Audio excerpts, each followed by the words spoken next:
Confidence भी एक ऐसी चीज़ है यार कि अगर कॉन्फिडेंस है तो आपको ऐसा लगता है कि बड़े से बड़ा युद्ध आप जीत सकते हो। जेई क्या चीज़ है, आईआईटी क्या चीज़ है, मेन एडवांस सब कुछ आसान सा लगता है। और ऑफ कोर्स ऐसा जब होता है जब चीज़ें कंट्रोल में हों। ऐसा जब लगता है जब आपका सिलेबस बिल्कुल सही चल रहा हो, टेस्टों में नंबर भी अच्छे आ रहे हों और ऐसा लग रहा हो, एक विजिबिलिटी हो, एक प्लान हो आपके सामने स्ट्रेटजिकली कि भाई मेरा सिलेबस नवंबर एंड में फिनिश हो जाएगा, दिसंबर के फर्स्ट वीक में फिनिश हो जाएगा। उसके बाद मैं कॉम्प्रिहेंसिव टेस्ट सीरीज़ से फुल सिलेबस टेस्ट दूंगा, 15-20 सिलेबस फुल सिलेबस टेस्ट दूंगा, उसके अंदर और अपनी स्किल्स को हॉन करूंगा और शार्प करूंगा और फिर जाकर के जेई मेन में बढ़िया स्कोर लेके आएंगे, एडवांस के लिए भी तैयारी करेंगे। बट उल्टा होता है, कई बार जब चीज़ें अच्छी नहीं चल रही होती हैं, कई बार सिलेबस भी लैग करता है, बहुत सारा बैकलॉग क्रिएटेड होता है, टेस्टों में नंबर नहीं आ रहे होते हैं, 100, 105, 110, 80, 70 और भी कम नंबर आ रहे होते हैं और प्रेशर भी होता है कई बार पेरेंट्स का, होता ही है भाई। काफ़ी पेट काट करके कई बार बच्चे को पढ़ाते हैं पेरेंट्स, हर किसी के लिए इतना आसान नहीं होता। कोई तो बच्चा ऐसा होगा जो ठीक है, वेल ऑफ फैमिली से है, एफ्लुएंट फैमिली से है, तो उसके लिए इतना मैटर नहीं करता, लाखों फीस भी दे देते हैं और किसी किसी के लिए तो 5-10 हज़ार की फ़ीस देना भी बड़ा मुश्किल काम होता है। तो ऑफकोर्स बच्चे के पास प्रेशर कई डायरेक्शन से होता है और इस प्रेशर को हैंडल करना है तो आपको ये बात तो समझनी ही पड़ेगी कि ये आप ही को हैंडल करना है, कोई बाहर से आकर के हैंडल नहीं कर। एएल के सर आपको गाइड कर सकते हैं, ultimately you have to handle it. आपका इंस्टीट्यूट जो भी हो, चाहे वो कंपटीशन हो या कोई भी हो, वो ऐसा नहीं है कि वो आपको आकर के हर घंटे आपको फीड अप करे, स्पून फीड करे कि भाई आप ऐसे ऐसे करो, आप ही को प्लान करना होगा। तो उसके लिए सबसे बहुत ज़रूरी जो चीज़ है वो ये है कि आप जो डिस्ट्रैक्शंस हैं वो अपनी लाइफ से हटाइए। अब वो डिस्ट्रैक्शन किसी भी रूप में हो सकते हैं। हम सोशल मीडिया सबसे बड़ा डिस्ट्रैक्शन है, वीडियो गेम्स, ये सब, मतलब ये चीज़ तो बिल्कुल ही ऐसा है कि आप मतलब पाँव पे कुल्हाड़ी मारना नहीं हुआ, कुल्हाड़ी पे खुद पाँव रख रहे हैं, इस तरह की चीज़ हो गई। आप किसी टॉपर के तो एग्जाम्पल दिए जाते हैं, हम बात अभी तो हमारे नंबर आ रहे हैं 100, 300 में से 80, 90, 110। कई बार हम सोचते हैं कि टॉपर के एग्जाम्पल देते हैं एएल के सर या कोई भी, या टॉपर के एग्जाम्पल इसलिए दे आते हैं कि उनकी हैबिट्स तो देखो ना यार, मतलब वो टॉपर कैसे बने, ऐसे ही थोड़ी बन गए हैं, उन्होंने बहुत सारे त्याग किए हुए हैं, तो उनमें से कुछ त्याग आपको भी करने पड़ेंगे। और ऐसा नहीं है कि ये लाइफ टाइम के त्याग है भाई। अरे आप ठीक है, आप फुटबॉल अच्छा खेलते हो, क्रिकेट खेलने का बड़ा मन करता है, अभी आपको रोकना पड़ेगा 4-5 महीने के लिए। अच्छा लगता है वो स्क्रॉल करना, नहीं अभी के लिए तो त्यागना पड़ेगा, छोड़ना पड़ेगा। तो कुल मिलाकर के हम जब बात करते हैं कि भाई ये जो प्लानिंग है, कॉन्फिडेंस अगर मान लो अच्छा है तो आप अच्छा परफॉर्म करते हो, आपके टेस्ट पे भी नंबर आते हैं। और कॉन्फिडेंस अगर शेकन है, कमज़ोर है, तो वो बैकलॉग वाली प्रॉब्लम, सिलेबस कंप्लीट होगा नहीं होगा, फिर वो सेल्फ डाउट जो जनरेट होने शुरू होते हैं हमारे अंदर, वो प्रॉब्लम्स क्रिएट करते हैं। और एक तरीके से ये एक बड़ा विशियस साइकिल है। और जब हम मेंटली थोड़ा सा डिस्टर्ब रहते हैं, वीक रहते हैं, तो आती हुई चीज़ें भी हम परफॉर्म नहीं कर पाते।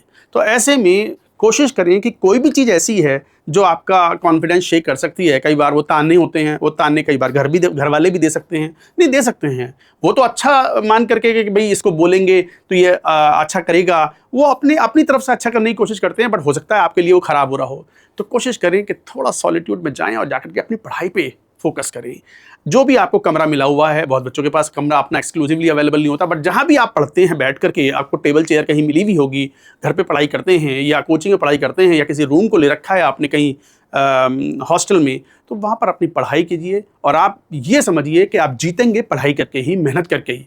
जिसको जो भी मिला है वो मिला तो मेहनत से ही है। वो किस्मत वाली बात है ना कि किस्मत में हो तो सब मिल जाता है, ऐसा सुनते ही हैं बस बचपन से। मुझे तो आज तक ना मिला किस्मत से कुछ भी।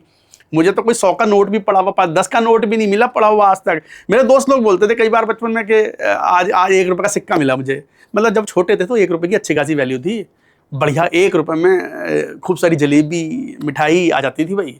अब वो टाइम तो थोड़ा अलग था। तो मुझे तो आज तक कुछ मिला नहीं। तो मतलब कई बार मैंने जो भी हासिल किया है वो मेहनत से किया है, और मैं समझता हूँ इस बात को, मेहनत करूँगा और प्रोपोर्शनेटली मुझे मिलता जाता है। तो यही मोस्ट ऑफ द पीपल के साथ है। कोई कोई होगा बहुत रेयरली जिसकी भी लॉटरी लग जाती हैं। मैं लॉटरी वॉटरी में उतना विश्वास नहीं करता। तो मैं तो मेहनत के ऊपर, कर्म प्रधान है, ये तो सुना होगा ना आपने, कर्म प्रधान है, वर्क इज प्राइम। तो आप अपने काम करते रहिए, मेहनत करते रहिए और उसी के बेसिस पे। तो चलिए मैं बात करता हूँ उसको कि सिलेबस कंप्लीशन एंड टेस्ट। कई बार बच्चों को लगता है कि मेरा रिवीजन कैसे होगा, मैं टेस्ट कैसे दूंगा, फुल सिलेबस टेस्ट, सिलेबस तो मेरा कंप्लीट है ही नहीं। तो एक बात समझ लो, टेस्ट का कोई इंपॉर्टेंस नहीं है unless your syllabus is complete, at least 80-90% complete.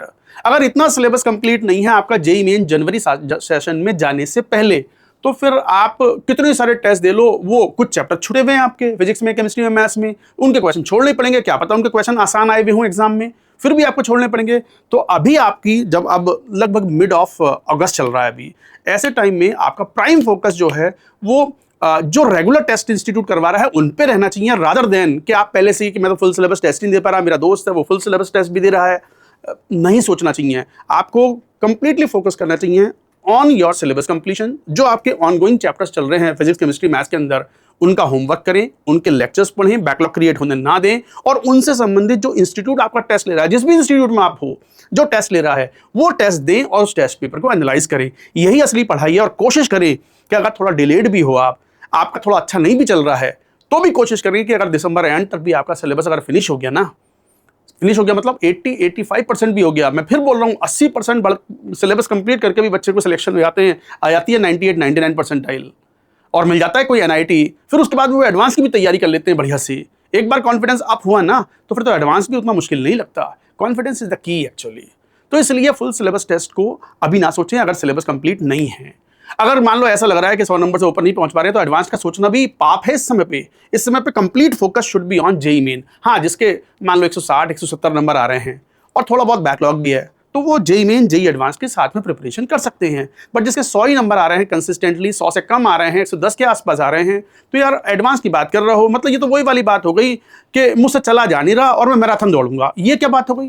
तो बी प्रैक्टिकल, थोड़ा प्रैग्मेटिक बनना चाहिए और अकॉर्डिंगली हमें आगे बढ़ना चाहिए, तभी हम थोड़ा सा मतलब हम गिरने से बचते हैं।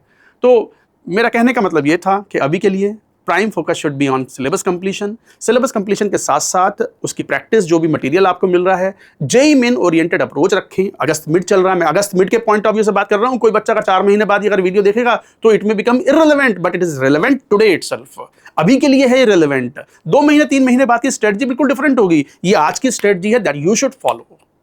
तो अकॉर्डिंगली एक बार सिलेबस आपका दिसंबर एंड तक भी फिनिश हुआ, तो उसके बाद आपने 8-10 टेस्ट भी अगर फुल सिलेबस टेस्ट दे दिया, वीक में 2 टेस्ट 3 टेस्ट आप दे सकते हो। उसके बाद में फिर रिवीजन और टेस्ट, रिवीजन टेस्ट और उसकी करेक्शन मोड में आने के लिए फिर आपको प्रॉब्लम नहीं होगी और आपका कॉन्फिडेंस भी बढ़ेगा। कॉन्फिडेंस बढ़ेगा तो आप पेपर भी अच्छा लिख पाएंगे और आप अच्छा भी फील करेंगे।